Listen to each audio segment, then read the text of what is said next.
Bom dia. Bom dia. Tudo bem? Bem, você? Também. Vamos começar um minutinho até o pessoal entrar? Já Você que podemos manda. iniciar? Então tá bom. Equipe AB Casa Postos, tudo certinho? Tá bom.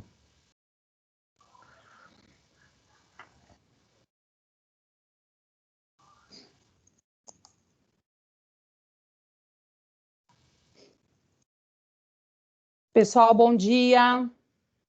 Vamos começar hoje o nosso último módulo do AB Casa Desenvolvimento, em parceria com Rafael Suskind, nosso parceiro aí para abordar os temas relacionados à LGPD. Hoje, como eu disse, a gente está aí no nosso final de módulo de programação aí de AB Casa Desenvolvimento. Rafael já está a postos, a gente já tem aí os nossos convidados ingressados e vamos dar início. A equipe AB Casa também aqui presente. A gente segue aí com todas as nossas dúvidas e esclarecimentos através do chat. Reforço para vocês aí a solicitação para que mantenham microfones e câmeras fechados para a gente conseguir aí evoluir na explanação do Rafael e, na medida do possível, a gente vai mediando aqui perguntas junto a vocês, ok? Rafael, tudo certo? Podemos começar? Vamos lá. Então, bom dia a todos. Então, como sempre, eu começo me apresentando, né? Assim, às vezes tem gente que não participou das outras aulas. Então, eu sou o Rafael Suskind, diretor da DPO Expert. Eu sou DPO certificado pela Exim. Essa certificação é dada para quem consegue 3 outras certificações, uma delas na área de segurança da informação e outras 2 em proteção de dados, privacidade e proteção de dados. Tem uma outra certificação profissional de privacidade de dados da TI Exames, tenho diversos outros cursos em gestão de riscos, mapeamento de dados, modelos de adequação LGPD, etc. Sou analista de Cybersecurity pelo IGTI, que é o Instituto de Gestão e Tecnologia da Informação. Tenho também certificação de Cybersecurity da Cisco, eu sou coach pelo Instituto Logos e eu sou membro da Associação Nacional dos Profissionais de Privacidade de Dados. Bom, pessoal, então a gente chegou na última aula do curso, né? A gente vai falar um pouquinho sobre o DPO. Antes de começar, acho que vale a pena comentar, não sei quem está acompanhando ou não as notícias, mas a LGPD teve um grande avanço ontem, né? Um grande desenvolvimento. Então, o Senado ele rejeitou ontem a prorrogação do início de vigência da lei. Então, teoricamente, a lei ela deveria entrar em vigor imediatamente, né? Só que ainda passa pela sanção presidencial. Teoricamente, tem até 15 dias para o presidente sancionar. Então, teoricamente, em até 15 dias, a LGPD ela entra em vigor, tá? Com exceção das multas e sanções, a gente falou disso, se eu não me engano, na segunda aula, né? Então, com exceção das multas e sanções que foram postergadas para agosto de 2021, mas o início de vigência da lei em si já abre margem para, enfim, todos aqueles problemas que a gente conversou na segunda aula, né? Que são eventuais ações judiciais, enfim, denúncias pelo PROCON, Senacom, enfim, Ministério Público, seja lá o que for. Também, enfim, as requisições dos titulares passam a valer, né? Os titulares passam a ter todos os direitos deles a partir do primeiro dia de vigência da lei, né? Então, isso pode acontecer de agora até daqui a 15 dias, dependendo da sanção presidencial. E depois de muito tempo, pela pressão, né, e já que a postergação não foi aprovada pelo Senado, então finalmente foi criada a estrutura da ANPD, a Autoridade Nacional, ontem mesmo. Então ontem à noite foi emitido o decreto presidencial que cria a estrutura da Autoridade Nacional. Falta agora para ela entrar realmente em operação, falta só a indicação dos nomes e sabatina pelo Senado, mas que pode ser isso, a tendência agora, já que a lei vai entrar em vigor, é que seja rápido. Então, pode ser que agora, em setembro, a gente tenha tanto a lei em vigor, quanto a autoridade nacional operando, né, finalmente. Então, quem não viu o resto do curso, vale a pena entrar e assistir tudo, porque agora a coisa ficou um pouquinho mais séria, quer dizer, o prazo está bem mais apertado mesmo. Então, Vamos falar um pouquinho sobre o DPO, começando o nosso módulo de hoje. Então, no artigo 41 da LGPD, está lá que o controlador deverá indicar o encarregado pelo tratamento de dados pessoais. Lembrando que não fala poderá, ele fala deverá. Então, indicar um DPO é obrigatório para todo controlador de dados pessoais, tá? Então, qual a definição? Então, no artigo 5º, traz as definições da lei. O que é o encarregado de dados, né? Esse termo encarregado de dados, ele é um termo que os DPOs, em geral, não gostam dele, né? Mas, enfim, então a gente costuma falar DPO mesmo, tá? Mas na lei, tanto aqui como em Portugal, ele é chamado de encarregado. E é a pessoa indicada pelo controlador e operador para atuar como canal de comunicação entre o controlador e os titulares de dados e a autoridade nacional. Ok? Simples, né?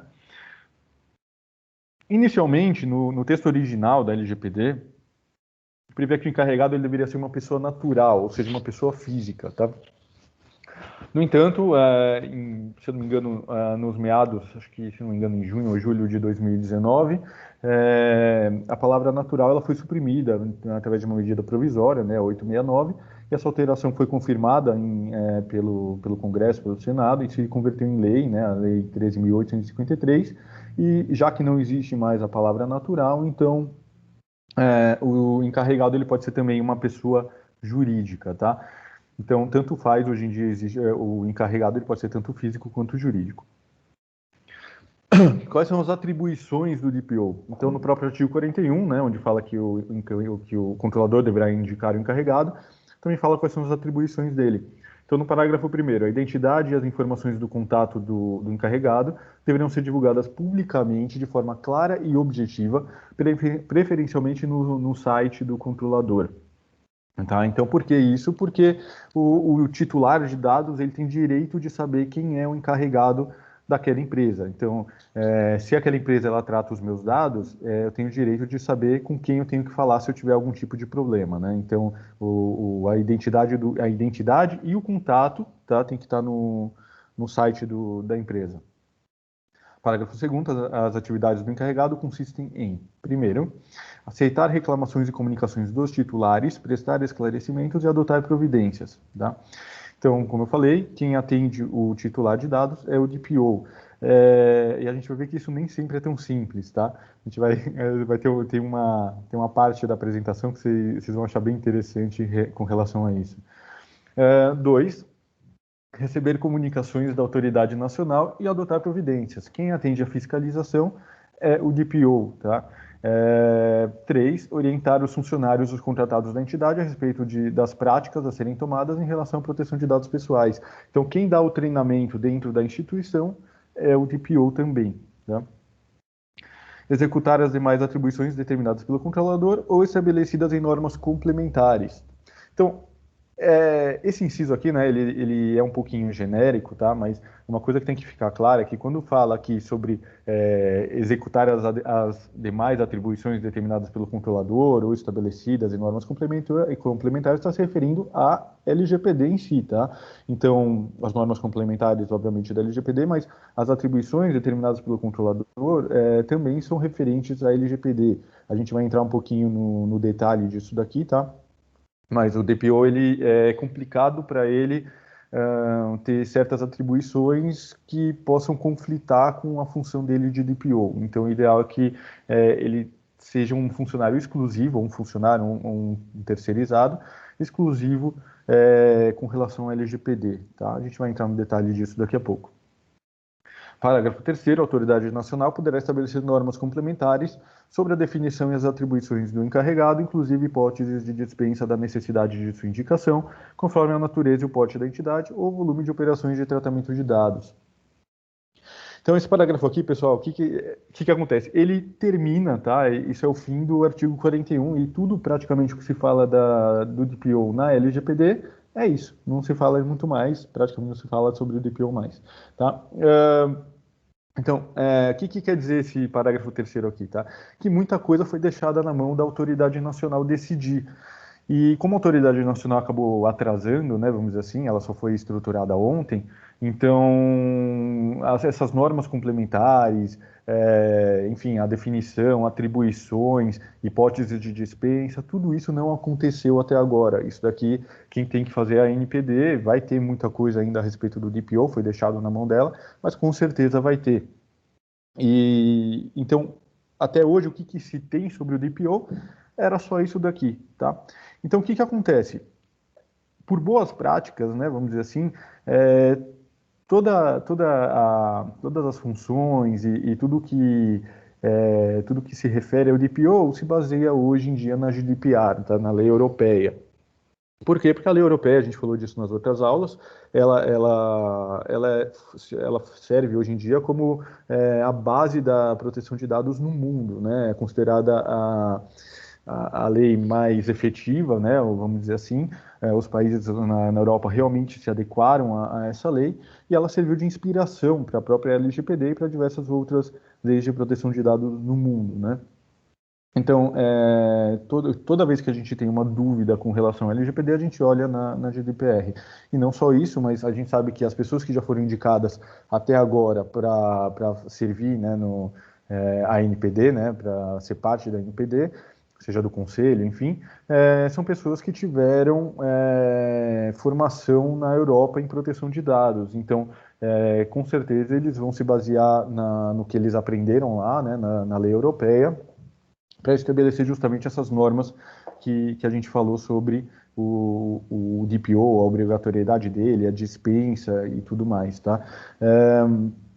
Sobre a dispensa do DPO, né, certeza algumas empresas por porte vão ser dispensadas, não faz sentido um bar de esquina ter um DPO, tá? Não faz sentido. O bar tem que se adequar à LGPD de qualquer jeito, tá? Ele tem funcionários, talvez ele tenha um cadastro, eu não faço ideia, mas então ele tem as mesmas obrigações, vamos dizer assim, de se adequar à LGPD. Ele tem que ter um registro de tratamento, política de privacidade, ele tem treinamento para os funcionários, tudo isso continua valendo. Ele talvez não tenha a obrigatoriedade de ter um DPO. Na Europa já é assim, a gente vai falar um pouquinho sobre isso. Na Europa já é assim, o DPO não é obrigatório para todas as empresas na Europa, tá? Mas é considerado uma boa prática. Então, a grande maioria das empresas na Europa, elas têm um DPO, tá? E a gente vai entender um pouquinho do porquê isso. A gente vai ver que não é tão simples a empresa abrir mão de ter um DPO. Então, vamos falar um pouquinho do que é o DPO na Europa, já que a gente não tem hoje as indicações da NPD, né, da Autoridade Nacional aqui no Brasil. Então vamos se basear um pouquinho do que tem na Europa para entender o que vai ser feito daqui a pouco com o cargo, né? Lembrando que a NPD foi criada ontem, então assim que ela for indicado realmente, né, passar pela sabatina no Senado, os indicados para compor, com certeza esse parágrafo terceiro aqui é uma das coisas que vai ser visto, vai ser uma das primeiras coisas, né?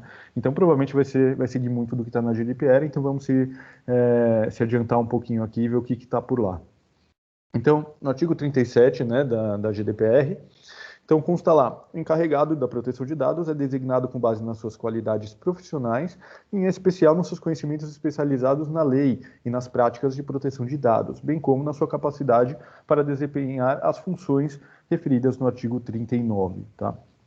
Aqui, como a gente vai falar também sobre isso, tá? Mas o encarregado não diz aqui, como também não diz na LGPD, que o encarregado ele deve ter algum tipo de formação específico, tá? A gente vai entrar no detalhe disso depois. Ele precisa conhecer sobre a lei, tá? E ele precisa ter capacidade para desempenhar as funções dele.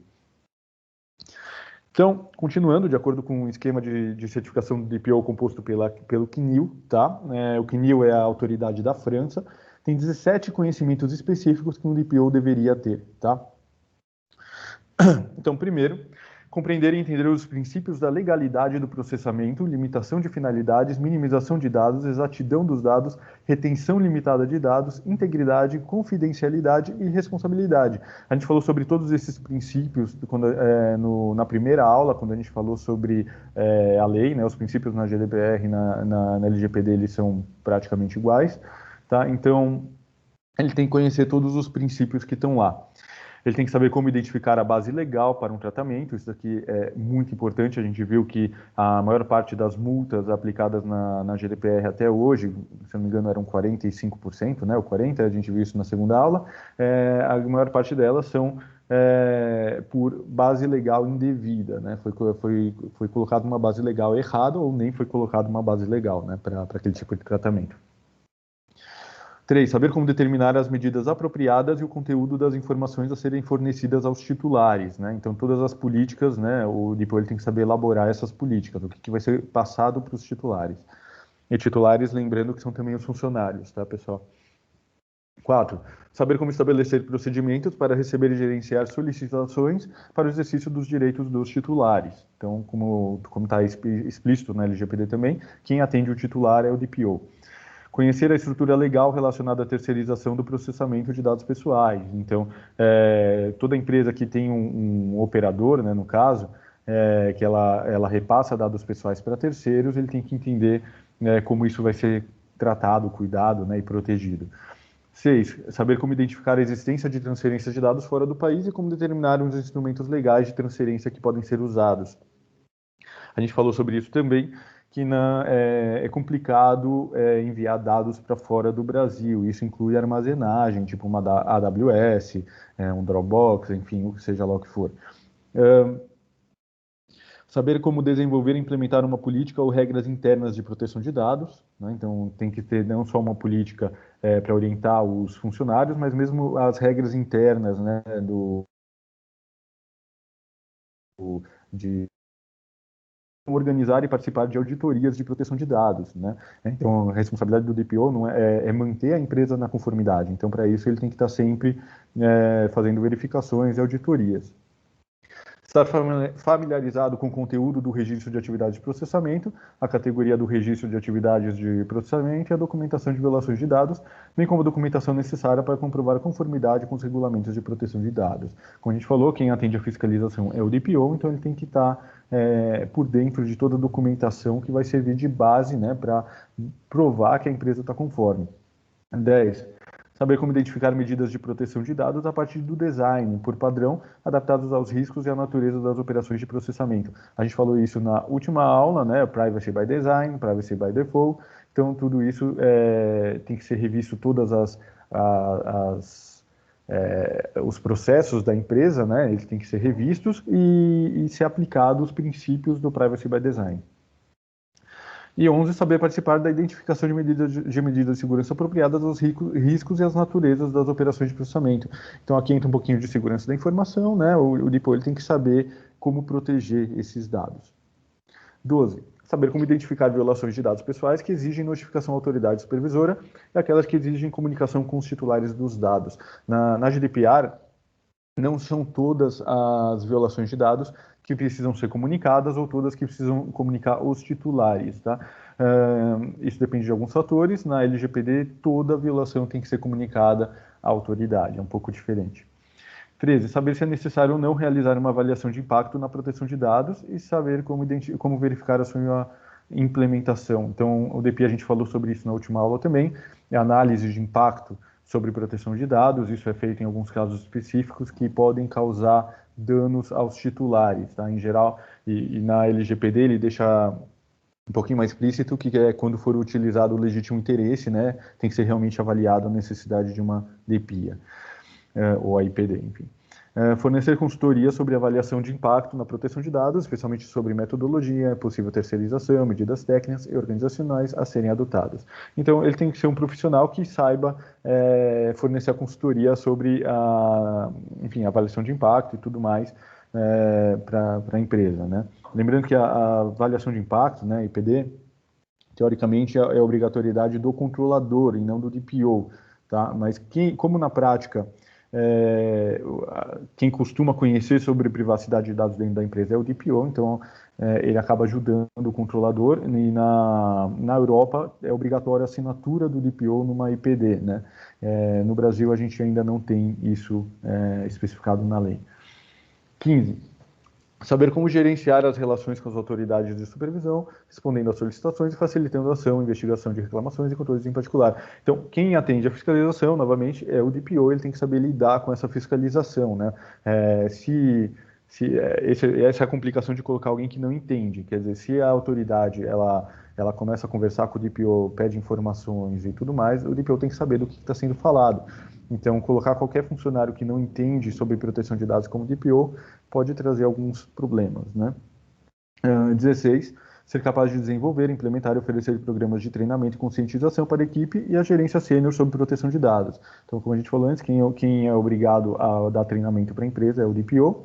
E 17, saber como garantir a rastreabilidade de suas atividades, principalmente com a ajuda de ferramentas de monitoramento ou relatório anual. Então, tudo o que é feito pelo DPO tem que ser documentado. Por quê? Porque isso serve como prova perante a autoridade nacional de que a empresa está fazendo tudo o que deve com relação à proteção de dados. Então, se o DPO faz uma auditoria, documenta isso. Olha, autoridade, a gente faz auditorias tal data, tal, legal. Foi visto isso. Olha, autoridade, a gente atendeu os titulares aqui, nessas solicitações. Então, tudo isso mostra para a autoridade nacional que a empresa ela se preocupa, ela se adequou e ela está em constante trabalho de conformidade, né? Então, o DPO também, isso na GDPR, tá? O responsável pelo tratamento ou processador deve publicar os dados de contato do responsável pela proteção de dados e comunicá-los à autoridade de controle, tá? Então, aqui tem uma diferencinha, isso não está ainda claro aqui na LGPD, tá? Mas toda a tendência é que ele funcione da mesma forma, porque é assim em qualquer lugar do mundo. Então, o DPO ele tem que ser informado, inclusive, para a autoridade, tá? A empresa tem que entrar no site da autoridade. Então, aqui eu coloquei o print de 2 sites, tá? Uma é a CNPD, que é a autoridade lá de Portugal, tá? Então, ali tem todo um formulário eletrônico, né? Onde você coloca, você tem ali fazer notificação de encarregado de proteção de dados. Então, você entra no site, você coloca os dados do encarregado, a autoridade nacional, ela tem os dados do encarregado de cada empresa, tá? No banco de dados dela. E na ICO, a ICO é a inglesa, né? A autoridade inglesa, ela faz isso por e-mail, enfim. Então, tem ali embaixo, vocês podem ver, para adicionar, né? Para assim, um DPO, manda um e-mail para o e-mail tal da ICO, enfim, com o assunto, né? Adicionar um DPO, tá? Então, os DPOs, isso no mundo inteiro, no Uruguai, assim, enfim, toda a empresa ela tem que informar para a autoridade quem é o DPO. Por quê? A gente falou ali que quem atende a autoridade, né, quem atende a fiscalização, é o DPO. Agora, a autoridade não vai chegar, se tiver uma denúncia ou uma fiscalização, ela não vai entrar no site da empresa e procurar se a empresa declarou ali quem é o DPO. Ou às vezes nem fez isso, ela não vai ficar ligando para a empresa, eu posso falar com o DPO da empresa? Não. Então ela quer saber desde antes, né, quem é o DPO daquela empresa. Por quê? Porque em qualquer problema, qualquer fiscalização, ela vai direto nele, tá? Então, isso é importante, tá? Então, provavelmente, aqui vai funcionar da mesma forma. Artigo 38 da GDPR. Então, aqui ele vai falar um pouquinho sobre a posição do encarregado. Tá? Então, o responsável pelo tratamento e o subcontratante asseguram que o encarregado da proteção de dados seja envolvido de forma adequada e em tempo útil a todas as questões relacionadas com proteção de dados pessoais. Então, tudo que envolve proteção de dados pessoais da empresa, o DPO tem que estar a par. O responsável pelo tratamento e o subcontratante apoia o encarregado da proteção de dados no exercício das funções a que se refere o artigo 39, fornecendo-lhe os recursos necessários ao desempenho dessas funções e à manutenção dos seus conhecimentos, bem como dando-lhe acesso aos dados pessoais e às operações de tratamento. Quer dizer, a empresa tem que dar condições do DPO trabalhar, tá? Então ela tem que fornecer os recursos e o acesso, né, aos dados e às operações de tratamento, senão o DPO não tem como fazer o trabalho dele e ele acaba virando o que a gente chama de DPO para inglês ver, né? 3. O responsável pelo tratamento e o subcontratante asseguram que o encarregado da proteção de dados não recebe instruções relativamente ao exercício de suas funções. O encarregado não pode ser destituído nem penalizado pelo responsável pelo tratamento ou pelo subcontratante pelo fato de exercer as suas funções. O encarregado da proteção de dados informa diretamente a direção ao mais alto nível do responsável pelo tratamento ou do subcontratante. Então, o que está dizendo aqui, pessoal? Isso aqui é bem importante, esse inciso, né? Então, Primeira coisa, o DPO ele não recebe instruções relativamente ao exercício das suas funções. Então, por quê? Porque quem entende de proteção de dados na empresa é ele. Então, ninguém pode dizer para ele o que ele tem que ou não tem que fazer, como ele deve ou não deve fazer o seu trabalho. Tá? O DPO ele é uma função independente. O encarregado não pode ser destituído nem penalizado pelo responsável pelo tratamento ou pelo subcontratante pelo fato de exercer as suas funções. Tá? Então, por que isso? Porque o DPO, como eu falei, ele é um ser independente na empresa, tá? Por quê? Porque nem sempre, a gente falou um pouquinho disso antes também, em outras aulas, mas nem sempre a proteção de dados é o melhor economicamente, vamos dizer assim, para a empresa. Para a empresa, às vezes, quanto mais dados ela puder recolher, quanto mais dados ela puder tratar, marketing direcionado, sem pedir consentimento, ou seja lá o que for, melhor para a empresa. Talvez ela tenha mais oportunidades de ganhar dinheiro, vender banco de dados até, por exemplo. Tá? Então, obviamente, ela teria muito mais possibilidades de fazer dinheiro. E o DPO, ele é o cara que tem que chegar para a empresa e dizer, olha, não, tá? Eu não concordo, a empresa não pode fazer isso, tá? E tudo mais. Então, a empresa é obrigada a fazer o que o DPO está falando? Não, não é. A empresa não é obrigada a fazer o que o DPO está falando. Mas se a empresa, vamos dizer assim, ela punir o DPO, né, ou penalizar ele de alguma forma, o DPO ele vai ser tolhido das suas funções. Ele não vai poder dizer para a empresa, olha, o ideal não é você fazer isso, tá? Isso não é o certo, tem que proteger os dados. Então, se o DPO fizer isso e ele for penalizado, ele não vai fazer. E se ele não fizer, ele não está cumprindo a função dele. Tá? Então, por isso, o DPO ele não pode ser penalizado. Ele não pode... ele tem que ter liberdade para exercer a função dele. Tá? E, por fim, o encarregado da proteção de dados informa diretamente a direção ao mais alto nível do responsável pelo tratamento ou do subcontratante. Então, o DPO, ele se reporta, tá, à diretoria. É simples assim. Por quê? Porque, de novo, ele tem que ser independente. Então, se o DPO ele estiver abaixo de algum departamento, tá, vamos dizer assim, supondo que ele esteja abaixo do pessoal do TI, abaixo do jurídico, pode ser que ele não tenha liberdade, tá, para exercer as funções dele. Então, a melhor forma de garantir a liberdade do DPO é fazendo com que ele se reporte diretamente à diretoria. Tá? 4. Os titulares dos dados podem contratar... Oi? Deixa eu te interromper antes de você seguir. Nós temos uma pergunta da Patrícia Vanessa. Sim. Vamos lá? Posso fazer? Vamos. Pode fazer. No caso de violação de dados pessoais, eu recebo um e-mail com dados pessoais de outra pessoa. Devo reportar isso a quem? A teoria da coisa é que isso tem que ser reportado diretamente à autoridade, tá? Então, a empresa, quando ela se adequa à LGPD, ela tem que criar uma política de violação de dados, tá? Então, dentro dessa política, aí depende da estrutura de cada empresa, mas dentro dessa política vai estar lá o que vai ter que ser feito. Então, normalmente, né, a orientação é o quê? Então, se cria um framework, né? Enfim, se cria um passo a passo para os funcionários, tá? Na política que é passada para os funcionários. Você cometeu uma violação de dados ou viu uma violação de dados, seja lá o que for, a primeira coisa ela vai avisar o DPO. Então, ela vai mandar um e-mail, a empresa vai tem que divulgar o contato do DPO, né, para todos os funcionários, porque ele que entende o que tem que ser feito ou não, e ela vai comunicar ao DPO. O DPO ele vai avaliar se aquilo é ou não é realmente uma violação de dados, tá? Nem toda vamos dizer, falha de segurança, né, se converte em uma violação de dados pessoais, tá? Nem todo incidente de segurança é o termo que se usa. Então, o DPO ele vai analisar isso e, dependendo da análise, se entender que isso tem que ser comunicado à NPD, o DPO vai lá e comunica, tá? Então, é assim que deve ser feito. Ok? Então, 4. Titulares dos dados podem contatar o encarregado da proteção de dados sobre todas as questões relacionadas com o tratamento dos seus dados pessoais e com o exercício dos direitos que lhes são conferidos pelo presente regulamento. Então, como a gente falou antes, né, o encarregado tem que ter os dados dele divulgado para os titulares, isso tanto internos quanto externos, né, porque eles têm direito de entrar em contato com ele, né, para exercer os seus direitos. O encarregado da proteção de dados está vinculado à obrigação de sigilo ou de confidencialidade no exercício de suas funções em conformidade com o direito da União ou dos Estados-membros. Então, obviamente, o encarregado ele tem acesso, né, a um volume grande de informações sigilosas da empresa, né? Então, por exemplo, ele tem acesso a todos os processos da empresa. No momento que está sendo analisado, processo a processo, privacy by design e tudo mais, então ele tem acesso, muitas vezes, a informações sigilosas. Então, ele é obrigado, né, tem que ser um profissional enfim, que dê o devido sigilo, né, e confidencialidade às suas funções.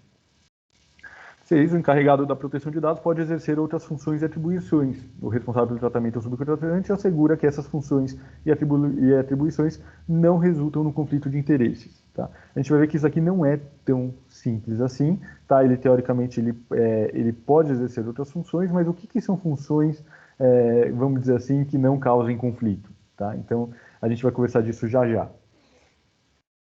E tem algumas diretrizes, tá? E vamos falar disso agora, na verdade, do grupo de trabalho do Comitê Europeu, tá? Então, isso não faz, são diretrizes, tá? Vamos dizer assim, não faz parte explicitamente do texto da GDPR, mas tem que ser seguido. Então, o DPO não pode, em especial, exercer um cargo dentro da organização que o leve a determinar as finalidades e os meios de tratamento de dados pessoais.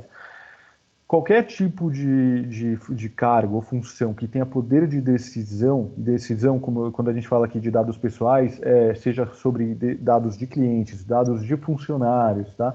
Que eles também são titulares, o mesmo de prestadores, enfim, ele não pode exercer o cargo de DPO. Tá? Então, como eu disse antes, não é tão simples arranjar um outro cargo para o DPO, vamos dizer assim, né, que não tenha nada a ver com dados pessoais. Então, qualquer tipo de decisão que ele toma, e quando a gente fala em tomada de decisão, tem coisas muito simples, né, vamos dizer assim. Se ele decide um determinado processo, então, por exemplo, será que quando isso acontece a gente responde um e-mail ou não responde um e-mail? Ele está tratando dados pessoais, tá? Ele está decidindo como vai ser tratado esses dados pessoais. Então, é muito complicado achar um cargo, né, onde o DPO não ele possa, vamos dizer assim, não ser considerado que ele está tendo algum tipo de conflito de interesse, tá? Cargos que podem levar a conflitos. Então, alguns são específicos, tá? De novo, não se limitam a esses cargos, mas alguns já estão explícitos nessas diretrizes, né? Que são diretor executivo, diretor de operações, diretor financeiro, diretor do departamento médico, diretor de marketing, diretor dos recursos humanos ou diretor do TI. Quando a gente fala de diretor, tá? Não é necessariamente o diretor, pode ser um gerente, enfim, é qualquer um que tome decisão sobre esses dados, tá? Então, ele não pode ser o executivo da empresa, ele não pode ser do financeiro, porque trata dos boletos dos clientes, ou pagamentos para os funcionários, enfim. Ele não pode ser um médico da empresa, porque ele tem acesso aos, enfim, atestados dos funcionários e tudo mais. Ele não pode ser do marketing, porque, obviamente, tem e-mail marketing ou coisa do tipo. Ele não pode ser dos recursos humanos, porque trata diretamente os dados dos funcionários. Ele também não pode ser TI. O TI tem acesso a absolutamente todos os dados da empresa, né? Tudo isso em geral, os dados de todos os departamentos estão no banco de dados, e quem tem acesso a esse banco de dados é o TI. Então, ele não pode ser de nenhum desses departamentos, tá? Especificamente. Então, é um pouco complicado, tá? Não sobra muitas opções. Haverá conflito se o DPO for externo e for chamado a representar o responsável pelo tratamento ou subcontratante perante os tribunais no âmbito de processos sobre questões de proteção de dados. Então, o que acontece aqui, pessoal? O DPO, ele não pode representar ao mesmo tempo, tá? Porque isso gera um conflito de interesses, mesmo se ele for externo, se ele for um DPO terceirizado, mas ele não pode representar ao mesmo tempo o responsável, né, o controlador, e o subcontratante, o operador. Tá? Então, quem ele vai proteger, vamos dizer assim, né? Então, um DPO terceirizado, ele não pode, por conceito, ter ser o DPO do controlador e do operador ao mesmo tempo. Isso leva a um conflito de interesses, tá? A gente viu aqui, tá? Quando a gente falou sobre os cargos, né? Alguns que estão específicos, a gente viu que o jurídico não está aqui, né? E coincidentemente ou não, a gente falou disso também na segunda aula, mas a maior parte dos DPOs que estão se formando por aí são advogados, tá? Mas já que isso não estava na própria diretriz, então as próprias ordens dos advogados, tá, dos países da União Europeia emitiram um parecer deles, tá? E o parecer deles é que os advogados estão impedidos de exercer a advocacia e assim, caso eles sejam o DPO, tá? Para entidades em que exerçam ou tenham exercício de funções de encarregado de proteção de dados. Porque, obviamente, isso é um conflito de interesses, tá? Isso aqui é a ordem dos advogados de Portugal, tá? De Lisboa. Mas isso, enfim, é o mesmo entendimento, tá? Em toda a Europa. O advogado, se ele exerce a função de advogado da empresa, então ele tem também, obviamente, acesso a tratamento de dados e decisão sobre esse tratamento de dados. Então, supondo que um funcionário processe a empresa, esse advogado ele vai defender a empresa, ele tem acesso aos dados daquele funcionário e ele tem acesso a tudo que vai ser feito com relação àquilo. Tá? Então, obviamente, ele também tem acesso a contratos, que tem lá os dados, né, normalmente de qualificação, seja de prestadores, fornecedores e tudo mais. Então, o advogado, ele tem sempre os dados da diretoria, seja, enfim, seja para o que for. Então, obviamente, o advogado da empresa, tá? Obviamente pode ser outros advogados, mas o advogado da empresa, ele não pode ser ao mesmo tempo o advogado e o DPO, tá? Na Bélgica teve um caso que ficou bem famoso, tá? Faz pouquíssimo tempo isso daqui foi em junho agora, tá? Então, uma empresa ela foi multada por ter nomeado o Head of Compliance, Auditoria e Riscos como DPO, tá? Então, o DPO, como a gente falou antes, né, ele não pode ter acesso a tratamento de dados e a autoridade belga entendeu que nesse caso aqui ele tinha um conflito claro de interesses, tá? Por quê?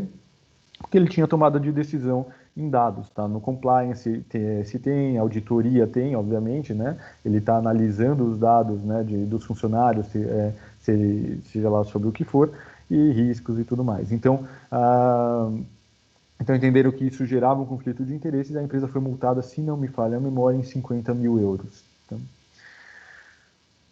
Então, na própria GDPR, tá, ele diz lá um pouquinho mais também do que na LGPD sobre onde tem que estar o contato do DPO. Então, o DPO ele tem que estar nas informações aos titulares, como a gente falou, isso tem que fazer parte das políticas.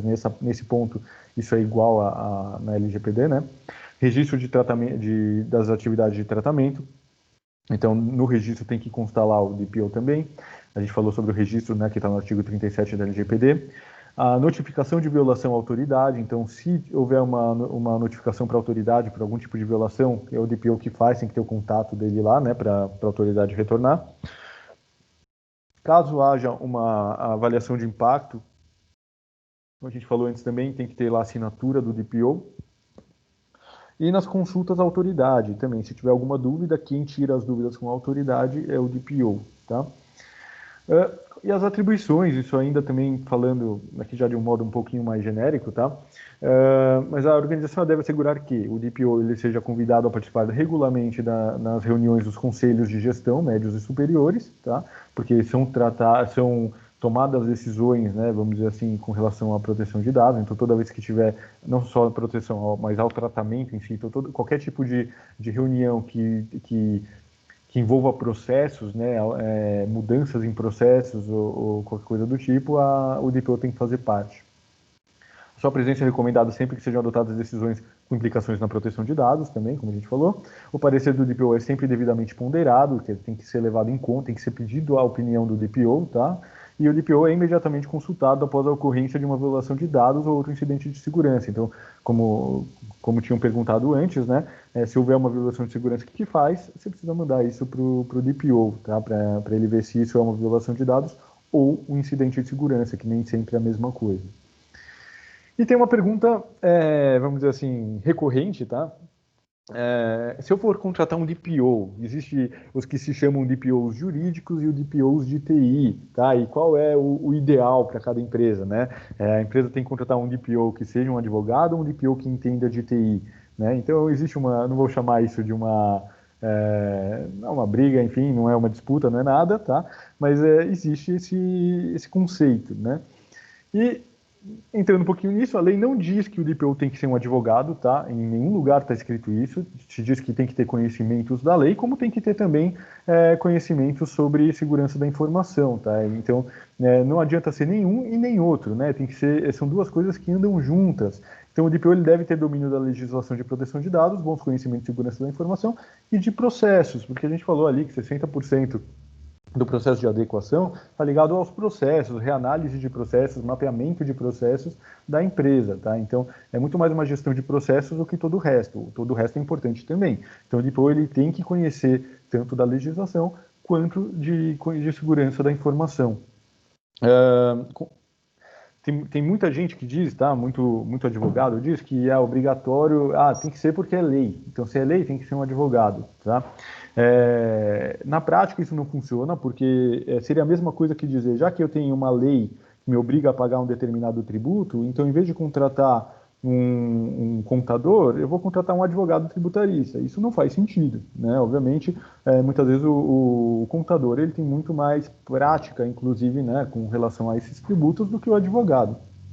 Tá? Advogado, a obrigação dele é proteger a empresa, né, vamos dizer assim, assessorar a empresa por causa de uma ação judicial, ou enfim, seja lá o que for, mas ele não é necessário, tá, para implantar ou adequar a empresa à LGPD. Também, outro exemplo que o pessoal costuma dar não é porque existe uma lei de trânsito, tá, que quem vai te ensinar a dirigir vai ser um advogado, né? Então, se você tiver algum problema com relação à própria lei de trânsito, você chama um advogado para acionar na justiça, mas você não precisa de um advogado para se adequar à lei, tá?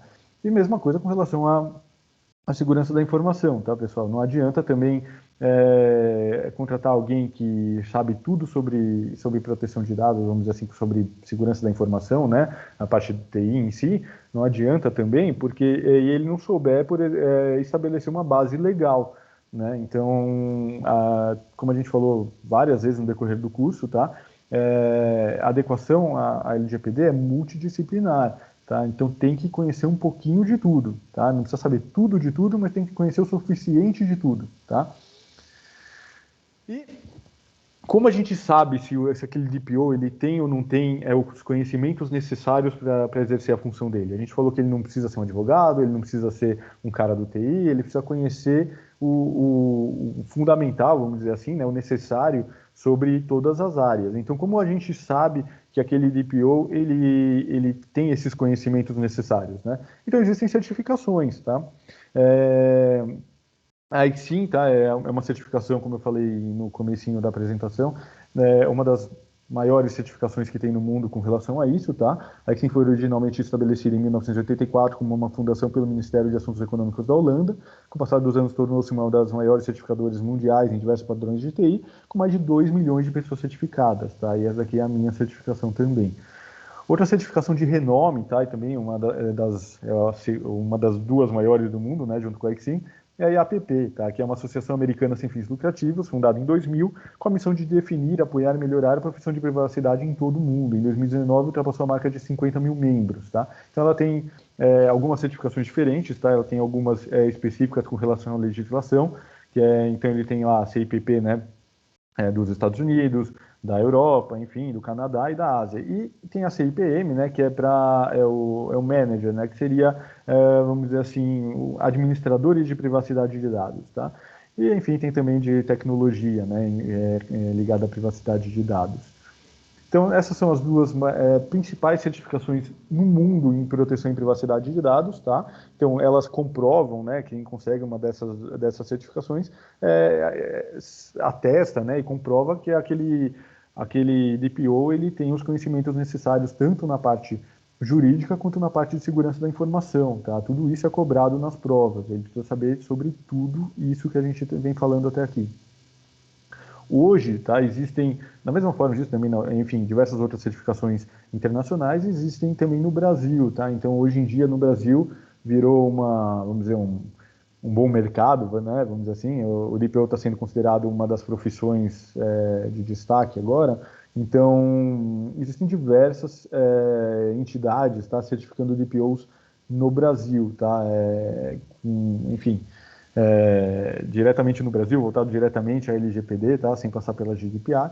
São algumas, eu não sei falar para vocês agora exatamente quais são boas e quais não são boas, tá?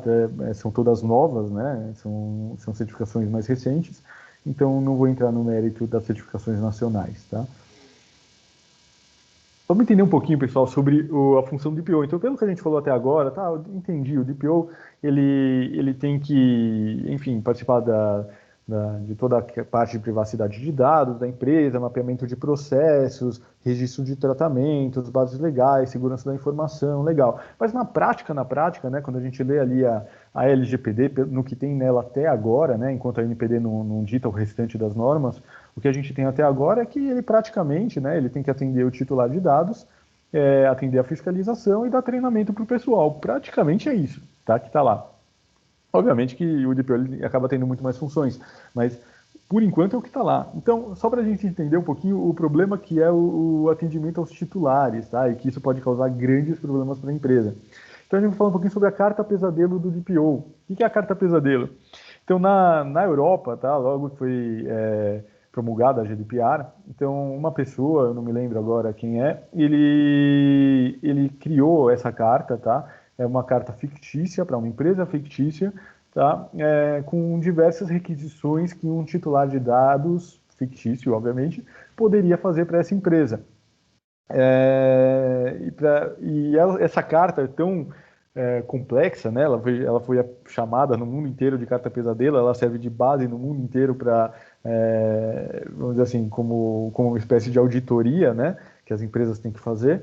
E, ao mesmo tempo, tem que tomar cuidado com essa carta, porque ela pode servir também de base, vamos dizer assim, para pessoas mal intencionadas criarem, né, vamos dizer assim, um problema para as empresas e para as organizações. Então, uma empresa que está adequada, ela tem que ser capaz de responder essa carta do titular. Então, vamos entrar um pouquinho agora, tá, nessa carta, que é uma carta bem interessante. Então, caro senhor, escreva-lhe em virtude da sua posição de diretor de proteção de dados da sua empresa, sou um cliente da sua empresa e, à luz dos recentes eventos, estou solicitando acesso a dados pessoais nos termos do artigo 15 da GDPR. Me preocupa o fato de que as práticas de sua empresa possam colocar minhas informações pessoais em risco indevido de exposição ou que, de fato, tenham violado sua obrigação em salvaguardar minhas informações pessoais de acordo com o último evento, enfim, está aqui entre chaves, né, como se fosse uma... não é necessário, vamos dizer isso, né, ele pode pedir acesso aos dados dele, independente de qualquer evento desagradável de segurança que possa acontecer com a empresa. Estou incluindo uma cópia da documentação necessária para a verificação de minha identidade. Se forem necessárias informações adicionais, peço entrar em contato através do endereço assim informado. Até aí, beleza, né? Gostaria que soubessem, de antemão, que aguardo resposta à minha solicitação dentro do prazo de 1 mês, conforme exigido pelo artigo 12 da GDPR. Caso contrário, encaminharei minha solicitação com uma carta de reclamação para a Autoridade de Proteção de Dados, tá? Aqui, esse prazo de 1 mês é na GDPR. No Brasil, como a gente falou antes, né, a gente entendem, né, que a gente é muito mais organizado e tudo mais, então no Brasil o prazo é 15 dias. 15 dias. Então vamos lá. Por favor, gostaria de receber as seguintes informações. 1. Confirme se meus dados pessoais estão sendo processados ou não por sua empresa. Caso positivo, informe as categorias de dados pessoais que a empresa possui sobre mim em seus arquivos e bancos de dados, tá? Isso aqui inclui absolutamente tudo. Em particular, informe que tipos de informações sobre mim constam em seus sistemas, armazenados ou não em banco de dados, incluindo e-mail, documentos em suas redes, voz ou qualquer outro tipo de mídia. Além disso, gostaria de ser informado em quais países meus dados pessoais estão armazenados ou passíveis de serem acessados. Caso a empresa utilize serviços em nuvem para armazenar ou processar meus dados, inclua os países nos quais os servidores estão localizados, onde meus dados estão ou foram nos últimos 12 meses armazenados, tá? Então, quando a gente falou antes aqui, inclui Dropbox, Gmail, AWS, enfim, qualquer coisa. C. Solicita uma cópia ou acesso aos meus dados pessoais que você possui ou está processando. 2. Solicito uma prestação de contas detalhada sobre os usos específicos dos meus dados pessoais executados pela sua empresa no passado ou atualmente, bem como os usos que pretende fazer no futuro. Tá? Então ele quer saber as finalidades, né? Vamos dizer assim, o que foi feito com os dados dele e o que pode ser feito no futuro. Solicito uma lista de todos os terceiros com quem você compartilhou ou pode ter compartilhado meus dados pessoais. Se não for possível identificar com precisão os terceiros específicos a quem a empresa divulgou meus dados pessoais, forneça uma lista de terceiros a quem a empresa pode ter divulgado meus dados pessoais. Entre as jurisdições identificadas no item 1b acima, informe qual ou quais desses terceiros com quem você compartilhou ou pode compartilhar meus dados pessoais armazenaram ou podem acessar meus dados pessoais. Forneça também informações sobre as bases legais para a transferência de meus dados pessoais para essas jurisdições. Nos casos em que a transferência tenha ocorrido ou esteja ocorrendo com base nas salvaguardas apropriadas, solicito uma cópia de tais transferências. Então, se você está transferindo meus dados para outras empresas, quero saber qual é a base legal, eu quero saber para quais empresas foi transferido, eu quero uma cópia de tudo que foi transferido, enfim. Além disso, gostaria de saber quais salvaguardas foram adotadas na transferência dos meus dados pessoais para os terceiros acima mencionados. 4. Por favor, informe por quanto tempo a empresa armazena meus dados pessoais e, caso a retenção seja definida com base na categoria de dados pessoais, identifique por quanto tempo cada categoria é armazenada.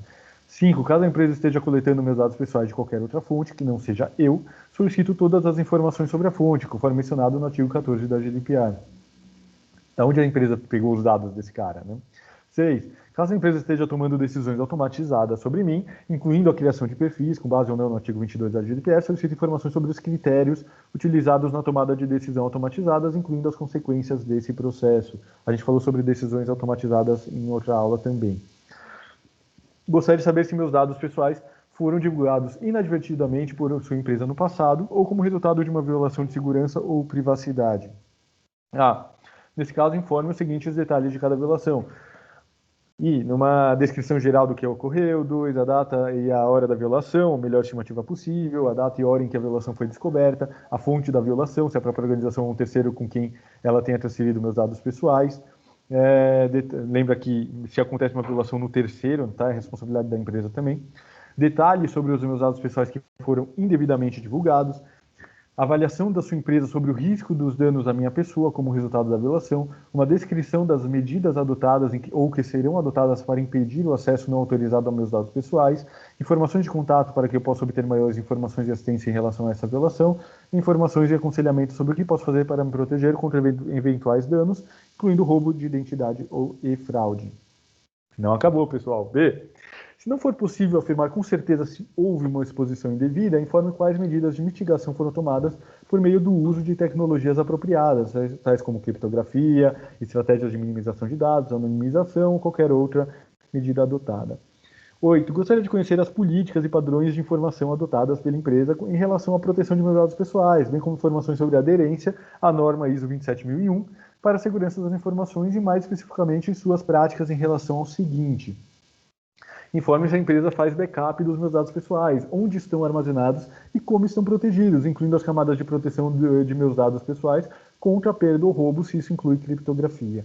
B. Informe também se você possui alguma tecnologia que permita, com certeza razoável, saber se meus dados pessoais foram ou não divulgados, incluindo, entre outros aspectos, os seguintes: sistema de detecção de invasão, tecnologia de firewall, tecnologia de acesso e gerenciamento de identidades, auditoria de banco de dados ou ferramentas de segurança, ou ferramentas de análise comportamental, ferramentas de análise de log ou ferramentas de auditoria. 9. Em relação aos funcionários e prestadores de serviço, solicito as seguintes informações: quais tecnologias ou procedimentos sua empresa adota para garantir que os indivíduos em sua organização sejam monitorados no que se refere à divulgação deliberada ou inadvertida de dados pessoais para fora da sua empresa, por e-mail, webmail ou mensagens instantâneas ou outros. Quer dizer, como se impede que os funcionários estejam divulgando as informações dos clientes, né, desse titular no caso. Se já houve alguma circunstância em que funcionários ou contratados foram demitidos ou investigados internamente ou criminalmente por acessar meus dados pessoais de forma inadequada, caso não possa determinar isso de forma pessoal a meu respeito, por favor informar se tal fato ocorreu em relação a qualquer outro cliente nos últimos 12 meses. C. Informe sobre as medidas de treinamento e conscientização que sua empresa adotou para garantir que os funcionários e contratados acessem e processem meus dados pessoais de forma adequada e em conformidade com a GDPR. Com os melhores cumprimentos, assinatura do titular.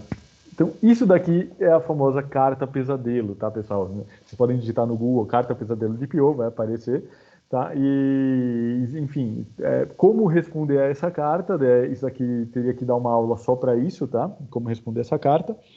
Mas quem seria responsável por responder isso daqui seria o DPO. Então, isso aqui é para vocês entenderem, quer dizer, a importância de ter alguém dentro da empresa que entenda de tudo que acontece sobre proteção de dados lá dentro, tá? Por quê? Porque isso daqui, como eu falei antes, pode ser, óbvio que é factível, mas supondo que um titular ele poderia realmente, né, fazer uma carta dessas, ou alguém que quisesse causar problemas para a empresa. Então, como eu falei antes, né, um dos riscos, a gente falou sobre isso na segunda aula, um dos riscos é que tem muito advogado se especializando em direito digital. Então, qualquer um que conhece isso daqui, conhece essa carta, pode adaptar ela para a legislação brasileira, né, os artigos e tudo mais, e mandar isso para qualquer empresa. Tá? Então, se a empresa não responder isso em 15 dias, que é o prazo brasileiro, nada impede disso ser repassado para a autoridade. Tá? Então, é um risco. Agora a gente falou, enfim, então a gente viu que a vida do DPO não necessariamente é tão simples, né? Mas quais são as responsabilidades, né, dele, vamos dizer assim? Ele pode ser responsabilizado ou não? Então, a gente tinha dito lá atrás, né, que o DPO ele nunca vai ser responsabilizado no exercício das suas funções, tá? Mas, e se, vamos dizer assim, né, o DPO ele não executou as funções dele como ele devia, né? Então, no artigo 52, os agentes de tratamento de dados, em razão das infrações cometidas às normas previstas nessa lei, ficam sujeitos às seguintes sanções administrativas aplicáveis pela autoridade nacional. Tá? E no artigo 42, controlador ou operador, que em razão do exercício de atividade de tratamento de dados pessoais causar a outrem dano patrimonial, moral, individual ou coletivo em violação à legislação e proteção de dados, é obrigado a repará-lo. Então, a gente falou também lá na primeira aula o que é agente de tratamento de dados. Agente de tratamento de dados é o controlador e operador, e isso está ali específico já no artigo 42 também, tá? Então, tanto com relação a multas e sanções, quanto com relação a processos judiciais, quem responde é o controlador e o operador, ou seja, as empresas, tá? O DPO, ele nunca vai responder perante a autoridade ou perante uma ação judicial, tá? Por qualquer tipo de violação ou multa, enfim, seja lá o que for. O DPO ele não responde em processo relativo à LGPD em si, tá? Mas, sempre tem um porém, no parágrafo 4º ele fala o seguinte: aquele que reparar dano ao titular tem direito de regresso contra os demais responsáveis na medida de sua participação no evento danoso, tá? Então, nada impede, tá, que a empresa ela mova um processo contra o DPO, tá? Posteriormente, né, ao processo da LGPD, seria um processo separado, tá, uma ação de regresso, e o DPO ele pode sim ser responsabilizado nesse caso. Obviamente tem algumas questões aqui, tá? Quando o DPO ele é um funcionário, tá? Então vamos lá. Primeira coisa, aqui ele fala, tá? Aquele que reparar o dano ao titular. Aqui ele não entra na questão de multas ou sanções, tá? Então no caso a LGPD ela não deixaria, né? Mas isso pode ser discutido na justiça. Mas a LGPD em si ela não abre a margem para a empresa responsabilizar o DPO pelas multas e sanções, mas sim sobre os danos aos titulares, tá? Então ela poderia entrar com direito de regresso, enfim, contra o DPO. Essa questão das multas e sanções, tá? Possivelmente, apesar de não estar explícito isso na LGPD, a empresa poderia sim entrar com esse tipo de processo. Agora é o seguinte, isso daqui, quando o DPO ele é um funcionário, né? Todo mundo sabe como funciona, mas é muito difícil, tá? Vamos dizer assim, que um juiz ele dê ganho de causa, tá? Ou que ele realmente responsabilize, né? Um DPO que seja funcionário por qualquer tipo de problema, né? Que ele faça o DPO indenizar a empresa. Eu nunca vi, tá? Sinceramente, assim, é uma coisa muito rara. Teve aquela mudança trabalhista recentemente, mas é um pouco raro a gente ver o juiz realmente determinar que o funcionário ele indenize a empresa, tá? Então, isso já não acontece no caso de um DPO terceirizado, tá? Então, se for um DPO terceirizado, já que é empresa para empresa, então, com certeza, a empresa ela pode processar essa empresa que está dando a consultoria para DPO, né? E exigir, enfim, o direito de regresso, né? Se for constatado culpa ou dolo do DPO, tá? De novo, culpa ou dolo, tá, pessoal? Então, obviamente, se isso aqui vai ser levado todo bom senso e tudo mais, mas violação de dados não necessariamente, né, se é culpa, alguém tem culpa sobre isso, tá? Violação de dados acontece dependendo do caso. Se for constatado culpa-dolo, o DPO responde. Qual é a média salarial de um DPO, pessoal? Então, esse daqui é o site do vagas.com, tá? Eu, particularmente, acho que está um pouquinho superdimensionado, tá? Mas, na prática, isso aqui consta lá no vagas.com, tá? Um DPO iniciante, pelo que está lá, começaria na faixa dos 16 e iria até uns 21, tá? Na prática, então, vale a pena contratar um DPO, contratar um funcionário DPO ou contratar um DPO as a service, né, um DPO terceirizado? Então, obviamente, todos têm as suas vantagens e desvantagens, tá? A vantagem de um DPO funcionário é que ele conhece melhor a empresa, tá? Na prática é isso, ele conhece melhor a empresa e ele pode se dedicar em full time para aquilo, né? Compensação, tem as desvantagens também, que é principalmente a questão de custo, né? E vamos entrar um pouquinho nessas desvantagens agora e as vantagens do serviço, tá? Então, quando se contrata um DPO como serviço, então isso elimina os custos com treinamento e capacitação. Então, muitas vezes a empresa vai pegar um funcionário interno, né? Se não quiser contratar ninguém, vai falar, você vai ser o DPO, tá? E aí ela vai ter que treinar e capacitar ele, como a gente viu ali antes, né? O DPO ele responde à autoridade, né? E tem lá diversas questões que ele tem que conhecer sobre privacidade de dados, senão é o DPO para inglês ver e com certeza a autoridade não vai cair nisso, né? Então a empresa corre sérios riscos se não der treinamento e capacitação para esse funcionário. Agora, se ele for terceirizado, então se elimina esse custo, né? Experiência em diferentes segmentos, então o fato de um DPO que já tem exercido a função ou exerça a função em outras empresas, isso com certeza sempre agrega, né, experiência. Não necessita de suplente, então a gente viu ali, né, pessoal, que quando a gente tem um DPO, a gente precisa entrar no site da autoridade nacional e colocar ali os dados desse DPO. Agora, supondo que esse DPO ele tenha férias, ou supondo que esse DPO ele tenha licença médica, pegou corona, Deus me livre, seja lá o que for, né? Então, como funciona? E se acontece uma violação de dados durante essas férias, né, e a ausência, a licença do DPO, tá?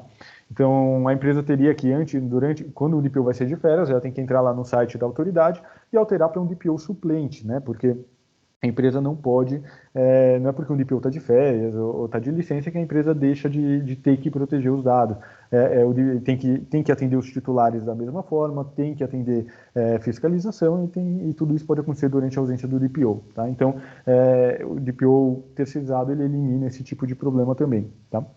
Extingue o risco de demissão do DPO. Isso daqui, pessoal, pensa assim, a empresa vai lá, ela resolve investir, ela achou um DPO, colocou ele como DPO, pagou todo o treinamento internacional, certificação da Exim, da IAPP, seja lá o que for, e legal, e ele está ali começando o trabalho dele. Aí o DPO chega e recebe uma proposta melhor. Agora eu sou DPO, a gente viu ali a faixa salarial mais ou menos de um DPO, né, considerada uma das funções mais procuradas no momento, né, e aí o DPO, ele, principalmente agora com a mudança que ocorreu no Senado, né, reviravolta ontem, então a tendência agora é que tem um pouquinho mais de correria com relação a isso, mas então aí supondo que o DPO então ele chega, bom, agora que vocês já pagaram meu treinamento, agora que eu já sei o que fazer, já sou um DPO, então ele vai procurar um cargo como DPO que pague mais em outro lugar, ou seja lá o que for, tá?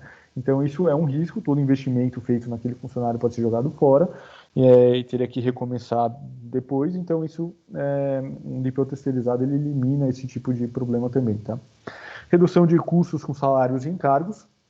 Então, obviamente, o DPO, quando é terceirizado, ele acaba custando menos, tá? Por quê? Porque o DPO terceirizado, né, se costuma contratar por hora, tá? Ou num pacote de horas de acordo com a necessidade de cada empresa. Empresas maiores acabam tendo que contratar DPOs por mais tempo, né? Empresas menores por menos tempo, mas, obviamente, empresas, principalmente médias e pequenas, não necessitam de um funcionário full-time só para a proteção de dados. Então, ele acaba contratando algumas horas mensais, tá? Isso já na fase de governança, depois que já está adequado, para mês a mês esse DPO fazer algumas funções, que seria auditoria, né?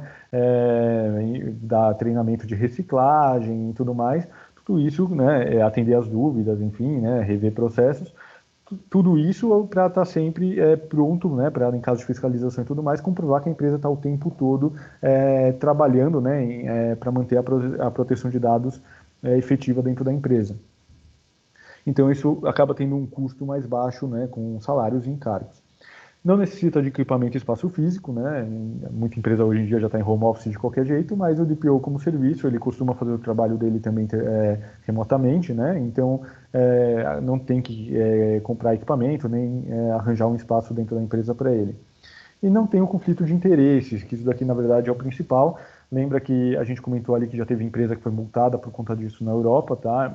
O DPO ele tem que ser independente, e não existe forma melhor de comprovar a independência do DPO do que ele ser terceirizado, né? Então, com certeza, ele não tem poder de decisão em tratamento de dados dentro da empresa, porque ele não faz parte dela, tá? Então, isso também elimina esse risco de conflito de interesse, tá? E é isso, pessoal. A gente passou aqui, então, tá, por 4 módulos. A gente viu tudo o que foi possível no tempo, tá, sobre a LGPD.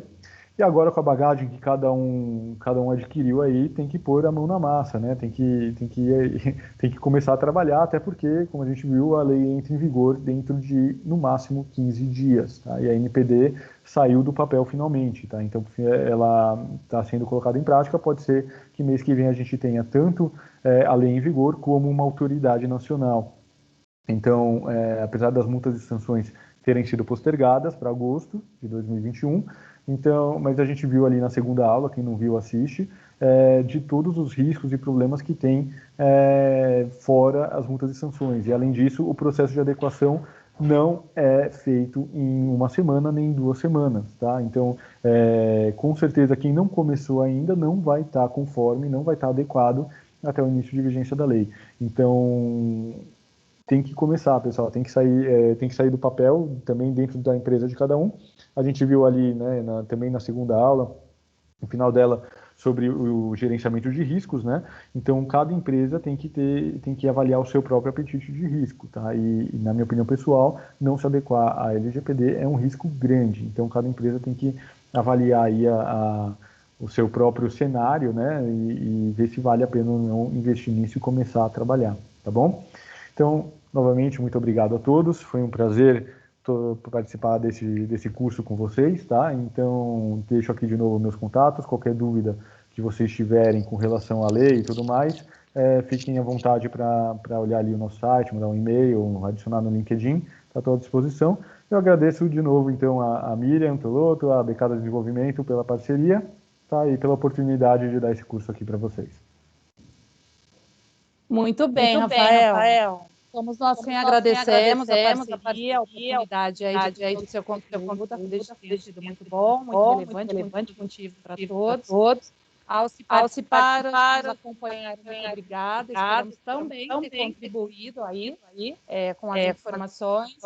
Vou pedir uma gentileza para vocês. Nosso marketing vai encaminhar uma pesquisa. Importante é que a gente tenha as respostas de vocês, sugestões, para a gente entender se a gente está no caminho, se a gente precisa melhorar. A gente vai avaliar uma série de detalhes, né? Até mesmo por conta de transmissão, se o método está eficiente e tudo mais. Então, agradeço aí a resposta de todos. Rafael, muito obrigada mais uma vez. A gente com certeza vai ter aí novas programações, novos conteúdos. Acredito que esse tema aí tenha muito ainda a ser abordado, né? Muito a ser trabalhado, e ficamos aqui à disposição de todos vocês. Acho que está vindo uma pergunta aqui, Rafael. Vamos lá? Você está acompanhando o chat? Não, espera que chegou aqui, lá. Ó, é da Patrícia Vanessa. Recapitulando, quem é MEI não tem necessidade de ter um DPO, certo? Hoje, da forma que está a lei, tem, tá? A lei fala ali que todo controlador, né, tem que ter um DPO, tá? Mas é certo isso, né? Todo mundo tem certeza que a NPD, né, quando ela começar a ditar enfim, as normas delas com relação ao DPO, ela vai dispensar empresas muito pequenas de terem um DPO, porque não faz sentido, né? Costumam ter um grande volume de tratamento de dados, né? E também não tem, enfim, como muitas vezes investir, né? Num DPO. A única coisa é que essa MEI tem que tomar cuidado para não tratar dados sensíveis, tá? Porque se seguirem o padrão que está na GDPR, na lei europeia, lá também não é toda empresa que tem que ter um DPO, tá? Mas toda empresa que trata dados sensíveis tem que ter um DPO, tá? Então, daqui são dados sensíveis, a gente falou disso na primeira aula, dados relativos à saúde, dados relativos a, enfim, convicções políticas, religiosas, sindicais, então tudo isso, tudo aquilo pode levar a algum tipo de discriminação, é considerado dado sensível, tá? E isso com certeza vai ter que ter um DPO quem tratar esse tipo de dado. Tá? Ok? Pessoal, mais alguma pergunta? Fiquem à vontade, quem tiver no chat, por favor. Acredito que encerramos, Rafael. Acho que é isso. Bom, de qualquer forma, o canal está aberto, seus contatos vão ficar disponíveis, a gente sobe todo esse conteúdo também para o nosso canal YouTube, AB Casa Desenvolvimento. Vou pedir para que vocês também acompanhem nossas programações. Mês de setembro a gente já tem conteúdo aí, toda uma programação também formatada junto ao Sebrae. Rafael, nos acompanhe, por favor, também está convidado. E é isso, gente. Muito obrigada a todos e seguimos à disposição e até uma próxima.